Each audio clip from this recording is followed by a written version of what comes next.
Bonjour tout le monde et bienvenue sur ma nouvelle vidéo, j'espère que vous allez bien. Moi tout va bien, je suis toujours en vacances et je reviens pour vous présenter toutes mes lectures du mois de juillet. Donc vous verrez quand je dis toutes, il n'y en a pas tant que ça, il y en a 4, mais c'est déjà pas mal. Donc on va commencer tout de suite par la première lecture qui est L'envol du phénix, le tome 1 de Sœurs de sang, sorti aux éditions Lumen et écrit par Niki Popretto. Dans cette histoire, on suit Véronica et Val, qui sont deux sœurs qui aimeraient devenir dresseuses de phénix, comme leurs parents. Sauf que maintenant, c'est interdit par la loi et c'est même puni de mort. Donc, elles passent leur temps à rechercher des œufs disparus. Elles vont en découvrir et tenter de faire éclore un phénix.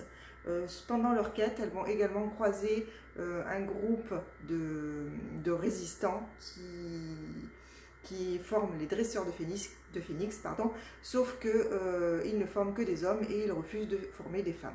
Voilà, donc j'ai beaucoup aimé ce roman.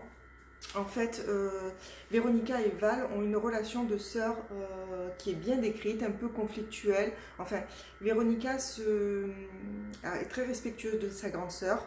Elle écoute beaucoup ce qu'elle lui dit, elle essaye au maximum de suivre ses conseils, etc. Elle aime et elle a du respect pour sa sœur. Val essaye de la protéger, elle lui interdit beaucoup de choses et on se rend compte quand même que cette relation elle a des bases un peu compliquées. D'ailleurs, au fur et à mesure du livre, avec les révélations, on comprend pourquoi. Val, il y a aussi un peu de jalousie, il y a pas mal de regrets, enfin il y a pas mal de choses derrière qui font que c'est une relation assez complexe et très intéressante, à suivre. Dans cet univers, donc, les phénix ont une place très importante. Moi, j'adore cet animal légendaire. Et en fait, le traitement qui en est fait, leurs relations, leur intelligence, leur façon de vivre, voilà, tout ça, j'ai vraiment beaucoup aimé comment l'autrice les a présentés et ce qu'elle en a fait. Euh, Quant à l'univers un peu politique, alors j'ai eu un peu du mal à comprendre parce que tout est basé sur une histoire entre deux sœurs déjà qui étaient prétendues au pouvoir, qui étaient filles de rois, et en fait leur conflit a mené à une guerre. Et en fait tout repose là-dessus, sauf que l'autrice nous distille donc cet historique par petites gouttes, donc jusqu'à la fin j'ai eu un peu du mal à cerner un peu tout ça, mais au fil du roman quand même on comprend les enjeux et franchement j'ai passé vraiment un très bon moment. C'est une très grosse brique, il fait presque 800 pages je crois, non 700, voilà 723 pages. Et franchement, ça se lit très bien, ça se lit très vite. Bon, après, c'est du young adulte, hein, donc, ou même jeunesse, je sais pas. Bonne question. Bref, ça se lit très bien et je vous le conseille, je vous le recommande fortement parce que c'est vraiment un livre qui fait passer un très bon moment de lecture. Ensuite, le deuxième livre que j'ai lu donc, pour ce mois de juillet, c'est Carrigan. Enfin, non, rien à voir. C'est Le Cavalier Vert de Kristen Britten, sorti aux éditions Brajlon. Dans cette histoire, donc, on suit Carrigan qui s'enfuit suite à son exclusion de son école.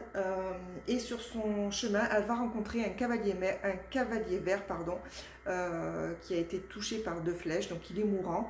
Et il va lui demander de porter pour lui le message qu'il devait porter au roi, donc un message secret bien sûr qu'elle ne doit pas lire et qu'elle doit remettre au roi de toute urgence. Donc Carrigan en fait la promesse, sauf que cette promesse va l'engager à devenir elle-même un cavalier vert. Et c'est pas pour rien que celui qu'elle a rencontré a été assassiné. Elle va être donc poursuivie par les mêmes personnes qui veulent récupérer ce message. Et donc il va lui arriver tout un tas d'aventures elle va devoir échapper tout un tas de tentatives d'assassinat. Alors j'ai beaucoup aimé ce roman. Carrigan est est une jeune fille qui va révéler en fait tout au long de son aventure, son courage, sa ténacité, etc. Donc j'ai beaucoup aimé ce personnage féminin qui est à la fois fort et à la fois plein de doutes. Enfin, c'est pas vraiment dans le doute, mais des fois, vu que la situation, elle s'attendait pas du tout à ça, elle est rarement sortie de son petit cadre habituel. Son père est un commerçant qui gagne bien sa vie, etc. Donc voilà, elle vivait un peu dans un cocon. Bon, elle était un peu rebelle à l'école, tout ça, mais voilà, elle n'était pas préparée à une grande aventure comme celle qu'elle va faire. Et donc elle se découvre en fait tout au long du roman. Donc ça, j'ai beaucoup apprécié l'évolution de ce personnage. Même si j'ai trouvé que des fois, du coup, elle était un peu passive, elle attendait que ça se passe. Mais d'un autre côté, on se dit, forcément, par rapport à son histoire, elle n'était pas préparée à devenir une femme d'action en fait.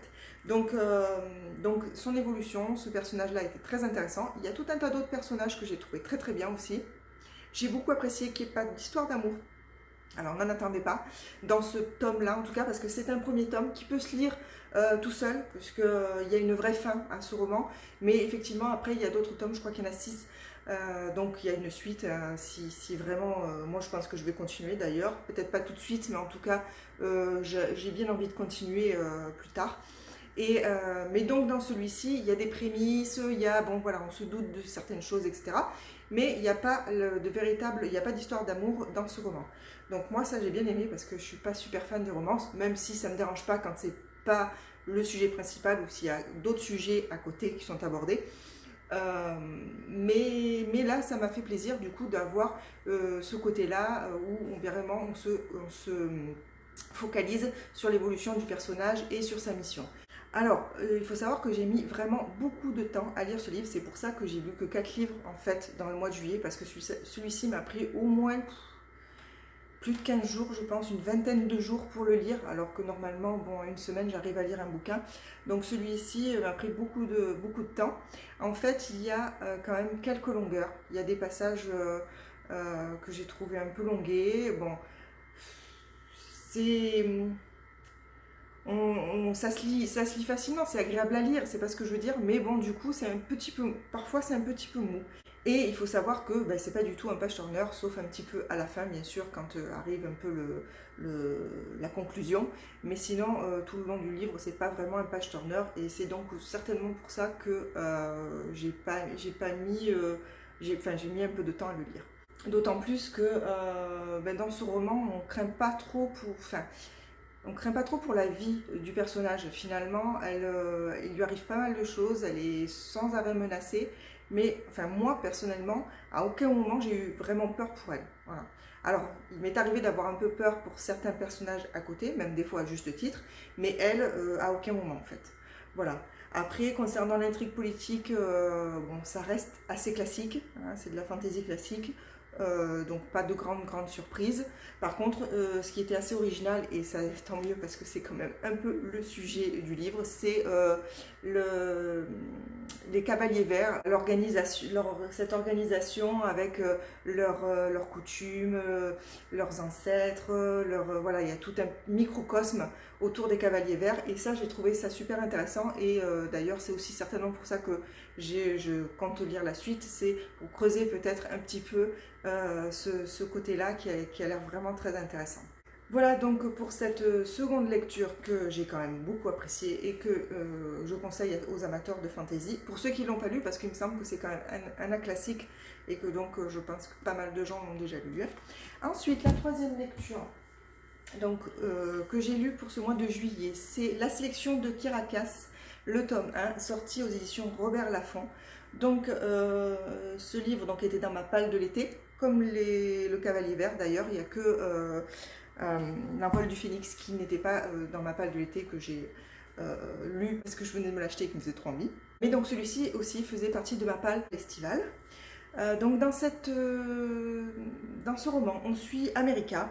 America a été sélectionnée pour participer à la sélection, justement, qui est en fait une compétition dans laquelle 35 jeunes filles vont se battre, entre guillemets, le cœur du prince. Donc c'est de la télé-réalité, c'est-à-dire qu'elles vont être filmées au quotidien dans leur quête de l'amour et auprès du prince. Sauf que America, elle a déjà trouvé l'amour auprès d'Aspen et elle n'a pas du tout envie de faire partie de la sélection. Bien évidemment, elle est sélectionnée et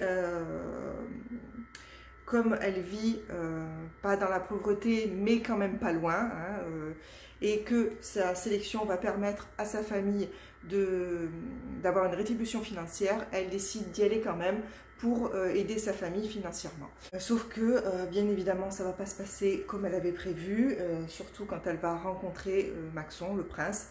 Alors, j'ai lu ce roman en 2 jours en fait. L'écriture est très fluide, très agréable. En plus, bon ben, faut dire ce qui est, c'est une lecture qui ne monopolise pas trop ses neurones. Il y a évidemment une histoire politique un peu derrière, en toile de fond, mais franchement c'est léger pour l'instant. Peut-être que ça prendra plus de place dans les tomes suivants, mais pour l'instant c'est très léger. Alors c'est pas du tout péjoratif hein, ce que je dis, pas du tout. Hein.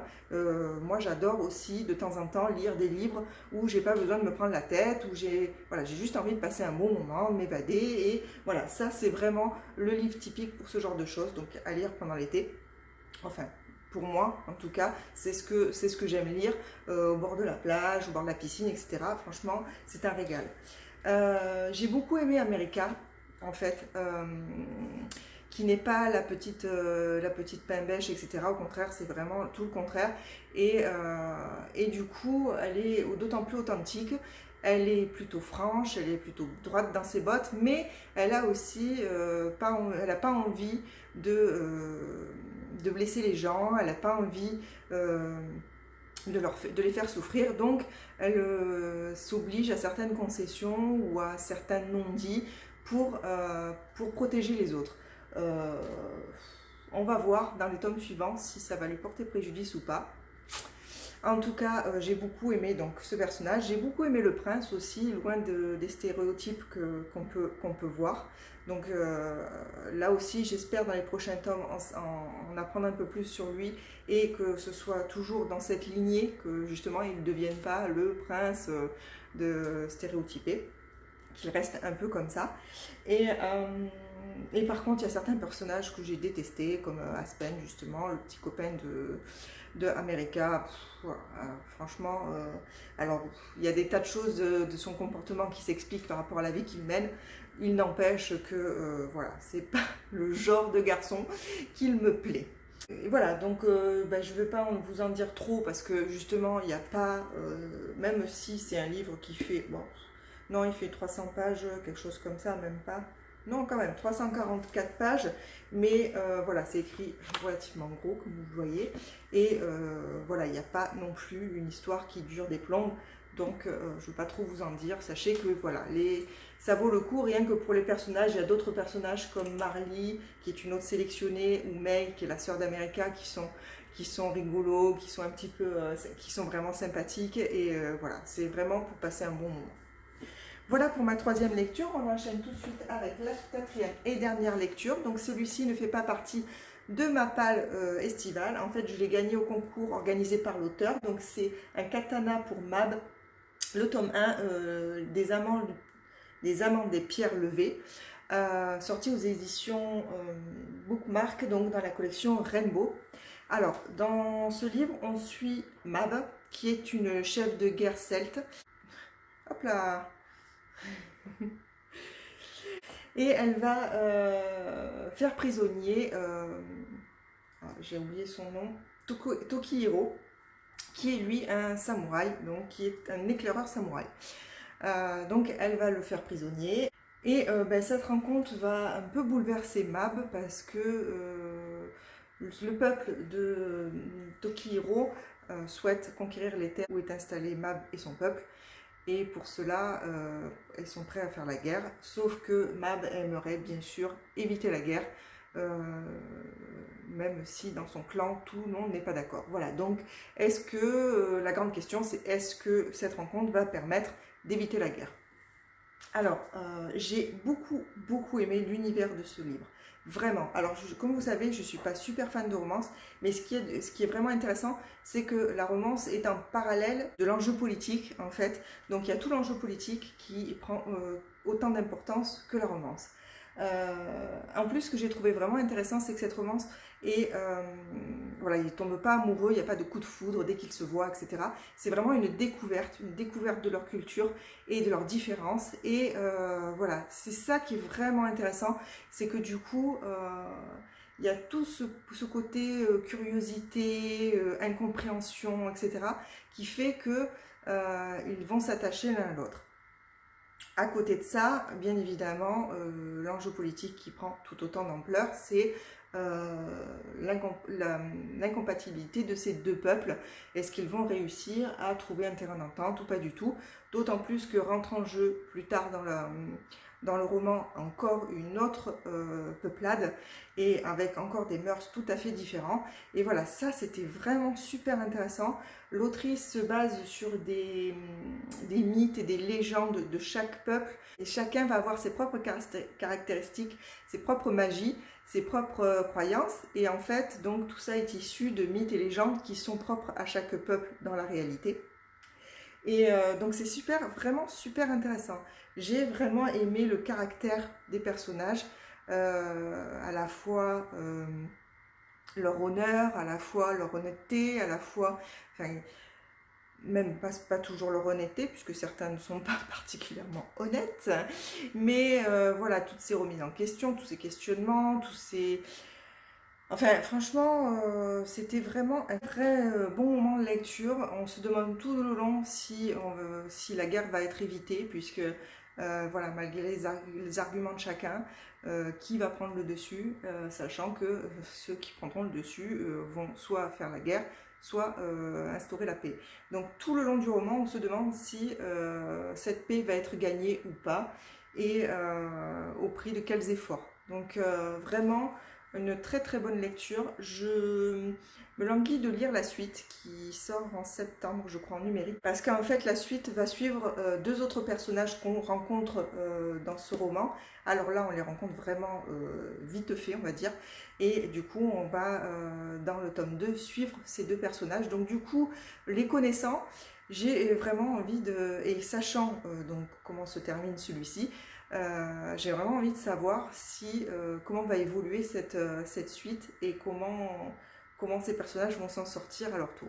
Voilà, c'est tout pour mes 4 lectures du mois de juillet. Dites-moi en commentaire si vous avez vous aussi lu un de ces 4 livres, s'il vous a plu ou non. N'hésitez pas à me donner votre avis. Dites-moi aussi ce que vous avez lu vous pendant ce mois de juillet et ce que vous en avez pensé. Surtout n'hésitez pas, comme d'habitude, ne soyez pas timide, je vous répondrai avec grand plaisir. En attendant, je vous souhaite une très bonne journée ou une très bonne soirée et je vous dis à très bientôt pour une prochaine vidéo. A plus!